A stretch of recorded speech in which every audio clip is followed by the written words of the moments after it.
how to read Snapchat messages without them knowing. Hey everyone, welcome back to the channel. If you're new here, don't forget to hit the subscribe button and turn on the notification bell to not miss any updates.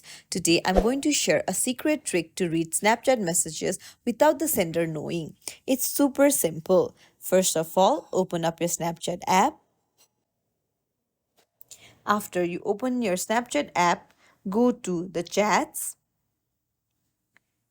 First, hold the profile picture of the person who sent you the message. Slide it a little to peek at the message.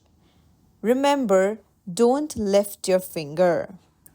Once you've read the message, what you have to do is just take it back to the initial position, and that's it.